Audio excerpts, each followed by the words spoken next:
Conocarpus అనే చెట్టు మన 2 తెలుగు రాష్ట్రాల్లో చూస్తున్నాం. ప్రభుత్వం చేపట్టిన మొక్కలు నాటే కార్యక్రమంలో 1 సంవత్సరం క్రితం వరకు ఈ మొక్కను విపరీతంగా నాటేవారు. కానీ గత సంవత్సరం తెలంగాణలో బీఆర్ఎస్ ప్రభుత్వం ఈ మొక్కను బ్యాన్ చేయడం జరిగింది. ఇప్పుడు రీసెంట్గా జూలైలో మన ఆంధ్రప్రదేశ్ డిప్యూటీ సీఎం మరియు ఎన్వైరన్మెంట్ మినిస్టర్ అయిన పవన్ కళ్యాణ్ గారు ఈ మొక్కను బ్యాన్ చేయడం జరిగింది. ఈ మొక్కను ఎందుకు బ్యాన్ చేశారు, దీనివల్ల నష్టాలేంటో తెలుసుకుందాం.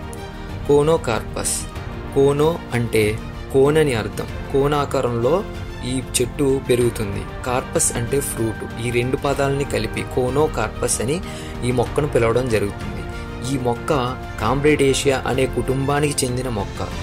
ఇందులో 2 రకాల జాతులు ఉన్నాయి. ఒకటి conocarpus erectus and conocarpus లాన్సిఫోలియస్.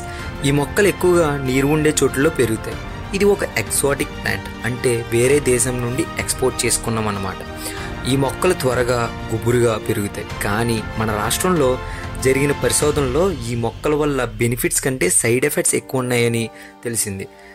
A మొక్కైనా carbon dioxide పీల్చుకుని ఆక్సిజన్ని రిలీజ్ చేస్తుంది, కానీ ఈ కోనోకార్పస్ ఆక్సిజన్ని పీలుస్తుందని రీసెర్చ్. అలాగే ఈ మొక్క వల్ల అలర్జీస్ అండ్ రెస్పిటరీ ప్రాబ్లమ్స్ వస్తున్నాయంట, అంటే శ్వాసకోశ వ్యాధులు వస్తున్నాయని.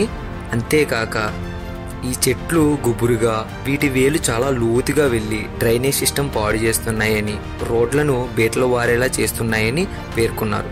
కాబట్టి ఈ మొక్కను తెలుగు రాష్ట్రాల్లోనే కాక గుజరాత్ ఇంకా ఇండియాలో చాలా చోట్ల బ్యాన్ చేశారు. ఇప్పటి నుండి ఈ మొక్కను పెంచడమే కాకుండా ఇప్పటి వరకు నాటిన మొక్కలను కూడా తీసివేస్తున్నారు. వీటికి బదులుగా రావి, మర్రి, కానుగ ఈ చెట్లను నాటాలని సూచించారు.